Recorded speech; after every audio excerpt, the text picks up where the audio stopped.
We'll get to Tyreek Hill against the Patriots defense in a second, but first, Sixers T-Wolves from last night and Ben Simmons. So good lately. He's been really, you're absolutely right, Jenny. He's been absolutely outstanding as of late. You're having seemingly 20, 10, and 10 right around there almost every night. This was just old-fashioned mollywhopping the Sixers put on the Timberwolves. Nobody happier than Jimmy Butler. Heat and Bucks. Hassan Whiteside destroys Brook Lopez at the rim. Whiteside sighting. Wow. Yeah, that's like a lunar eclipse, right? How long they coming? Did we see one recently, or we probably won't see him, huh? Not very often. About once a month we see him in the highlights. UNC Notre Dame. Carolina turns it over, but Seventh Woods sticks with the play for the chase down block. Jenna Wolf during the break really convinced Seventh Woods might have been named after a Seinfeld episode. I bet you he was, and y'all laughed at me. Lay how much? I'll make the money bet against $1 that Seventh Woods, who was born in 1999, was not named after a Seinfeld. I bet you that's when the episode came on. I'm putting my dollar down. Okay. High school hoops. Noah Farrakhan from IMG Academy in Florida drives to the basket. Over 2 defenders. Oh, Noah, my goodness, this is hard to believe. He's outside the dotted line, goes airborne. IMG, they got some good athletes down there playing basketball and football. See, a little Tom Chambers factor, where like you hit the guy and it makes you go a little shoulder got him a little lift. Yep. Dave Ermacher, look it up for me. Moving to one of the most entertaining offenses this NFL season. Yeah, I think there's a culture problem. In the Chiefs? I don't know, you don't know. More specifically, the Patrick Mahomes-Tyreek Hill combo, arguably the best quarterback and the fastest wide receiver. The two linked up for 12 touchdowns and nearly 1,500 yards. You know you're good when a member of the Patriots takes the time to dish out high praise. There's not a lot of guys like that walking around the face of the earth. So, and I don't think it's just that he's fast. I think it's the ability that he has to accelerate and reach top speed is second to none in this league, certainly. And I tell you, he's not just a fast guy anymore. He came in the league, and he's a fast guy. Well, yeah, he's a fast guy, but he can hurt you in a ton of ways, and I think he showed that this year. You know, he's an all-pro as a receiver. He'll always be an all-pro in my book as a return man because of what he can do anytime he touches the ball. So he'll cause you to lose some sleep at night, that's for sure. All right, CC, talk about Tyreek Hill's transformation a little bit. When did he really develop, and how did he develop into an all-pro wide receiver? It all started, I think it all started a couple years ago when they just became intrigued and they started looking at him more than just a returner. Because when he has the type of speed, it is frightening.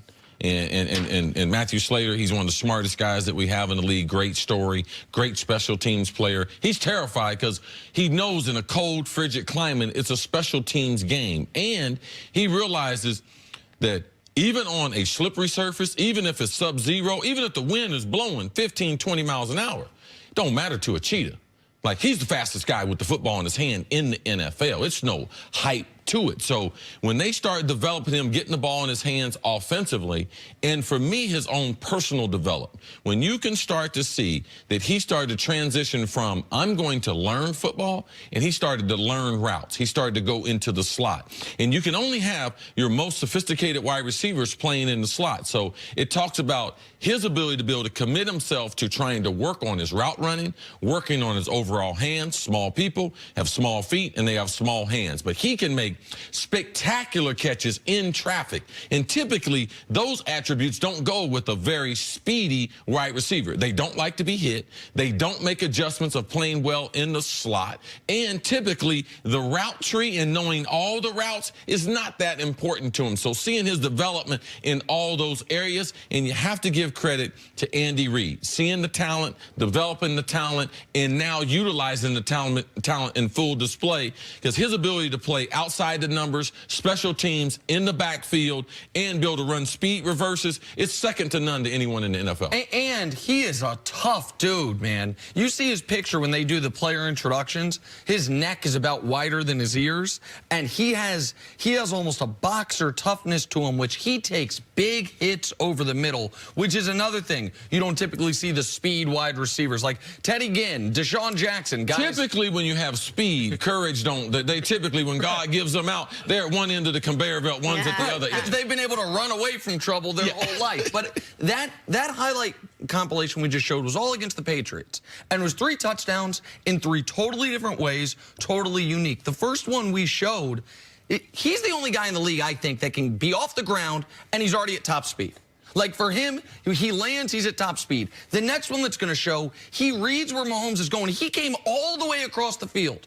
Yep. Slid and caught it. Yep, broke his route off. That's not a special teams player. This one here is just a regular route. He's running a post route to the corner of the end zone. But it's everything. Go ahead, Steve. Yeah, that's significant because they had him supposedly bracket coverage. He was so fast, he ran through the coverage. And that's what the Patriots are going to have to deal with on a regular basis on Sunday. Right, and that he is the most important player in this football game.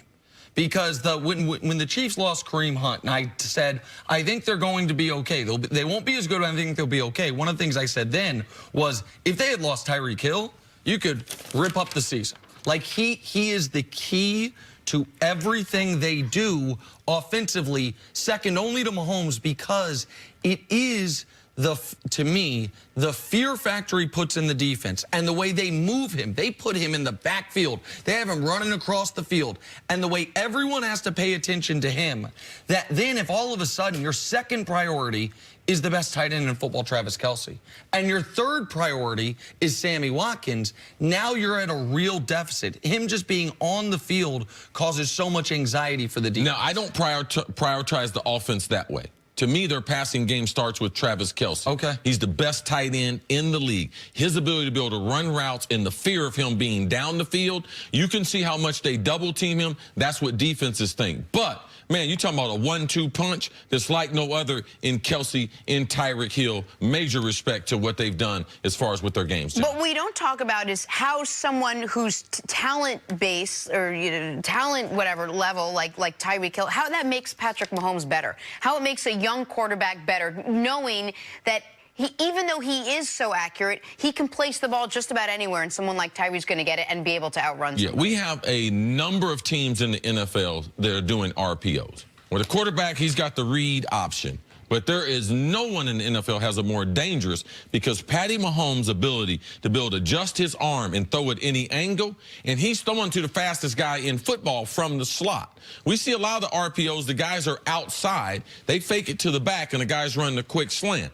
In the first New England game, man, they had Tyreek Hill open. He's so dangerous. And now with those RPOs and the separation with those linebackers, he can do so many things that the defense fears. It breaks down the principles for which the defense, and you won't have no one to run with him. So there's no one like him in the game of football, and how they utilize him, I believe, is really, really special, and those RPOs is just one aspect of it. And he is a big game performer. First game of the season, the game that got this Chiefs season started off right on the road against the other best team in their division, the Chargers. He starts the season off with a punt return touchdown. First touch of the season for the Kansas City Chiefs was a touchdown, and then in that game, 7 for 169 and 2 touchdowns. The next biggest game they played, that Pats game, 7 for 142 and 3 touchdowns. The Rams game, the game of the year everyone was talking about on Monday Night Football, 10 for 215 and 2 touchdowns. And the game that saved the 1 seed for the Chiefs, that Baltimore Ravens game,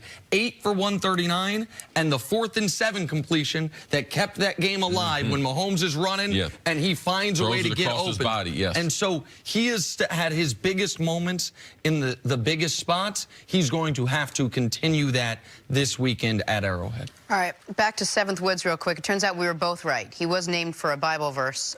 Also Seinfeld. No, Jenna, you wrote that. Seinfeld. I don't think I'm I did. shocked. Got to take a break. Coming up, is Antonio Brown too much of a diva for the locker room? One NFL head coach thinks so. Next on First Things First. Seventh was named after the Bible verse from Genesis 2:3. So God blessed the seventh day and made it holy. Jenna, that's in your handwriting, and it's wrong. Also on the seventh day, Seinfeld. God said rest. Rest your voice.